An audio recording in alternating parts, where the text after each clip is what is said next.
I'm Jordan Belfort, and this is Sales School.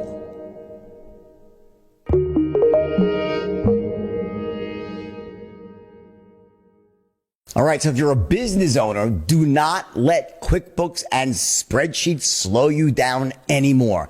Now is the time to upgrade to NetSuite by Oracle, the world's #1 cloud-based business system.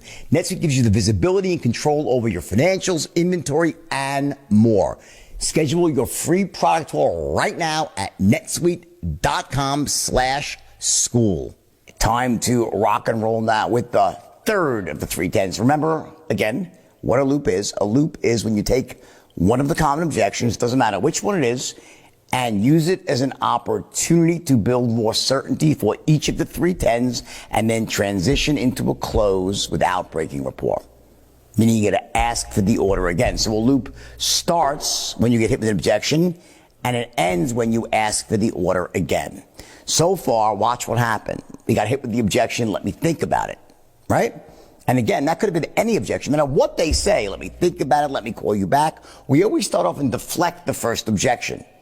I hear what you're saying, I understand what you're saying. Let me ask you a question. This is the idea, it makes sense to you, right? Do you like the idea? From there, they say, yeah, it sounds good. We say, exactly, it really is a great idea. In fact, the true beauty is, and then we go into our pattern for increasing certainty for the first 10. After we're done with that pattern, we use pace, lead, right? To increase their emotional certainty too. We say, you see what I'm saying now, Bill? I say, oh yeah, no, I love it. You say, exactly. It really is a great idea. And then you say, in fact, let me ask you this. If I've been doing business with you for the last 3 or 4 years, and now you begin your Forrest Gump pattern, right?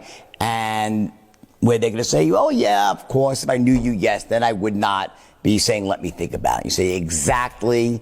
Now that I can understand, you don't know me, I don't have a track record. Let me take a moment to reintroduce myself. And now you have your Forrest Gump pattern, right? And here's the key. This is really easy. So you wrote out your Forrest Gump pattern, right?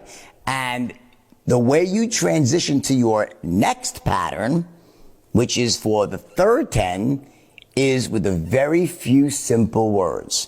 So when you end your Forrest Gump pattern, watch. You say, and that, and I've been doing that for the last 5 years. And by the way, as far as my company goes, XYZ company, they are the ... Now you can have a Forrest Gump type pattern for the company. So in other words, you're going to directly hook on this third 10 to the end of your Forrest Gump pattern using the words, and as far as my company goes. So I said, Jim, I'll hold your hand every step of the way. And, and I pride myself on being an asset to both you and your family for the long term. And as far as my company goes, XYZ company, they are the #1. This, and then I'm going to now write out a pattern that represents the equivalent of the Forrest Gump pattern, but for the third 10. And I resell the company. And at the end of that third pattern, now I'm going to ask for the order a second time. Just remember this, that in the real world, very often, not always, we're selling things that allow us to engage in what are called step-down sales, meaning where we could ask for a very large order the first time, and then with each subsequent ask, as we keep asking for the order again and again, second, third, fourth time, right, we can start incrementally lowering the amount of the initial order. So we time it that when we ask for the order the fourth or fifth time, the last time we really think we're going to ask for it, they haven't bought yet, we're at the firm minimum, whatever the least amount they could buy to get started.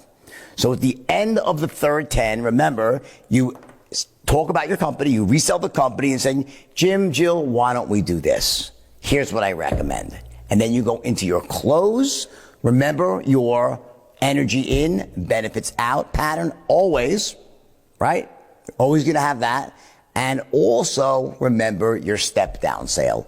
If you can slowly but surely reduce the size of the initial commitment. So in the stock market, it would be, instead of picking up 10,000 shares, pick up 5,000 shares.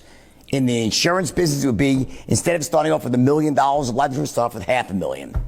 If you're selling someone bales of hay, instead of 20 bales of hay, start with 10 bales of hay. Doesn't matter what you're selling. Instead of, instead of buying these fleet of cars, if you're buying over here, someone's with 8, want yourself with 3 cars instead. Someone's buying used cars, like for resale. The point is, no matter what you're selling, there's typically a way, not always, to start stepping down, reducing the size and initial commitment. And then what you're saying is, listen, I'm asking you to just dip your toe in the water here. Give me a shot. Let me show you what I can do for you. Of course, you'll make less money or save less money, but the percentage gain remains the same. And you can judge me on that alone, and believe me, you'll be very glad you did. Sound good? And you ask for the order. Okay? Now remember, before we end, what's going to happen now? You've just done your full first loop, right? You've asked for the order. What can happen? 3 things. Yes, no, or maybe.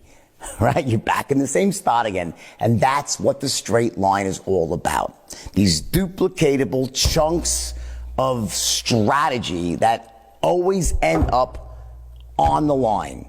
You always end by asking for the order. And now, based on what they say, you're going to react. But you're in control. You're setting the stage. You're essentially controlling the construct.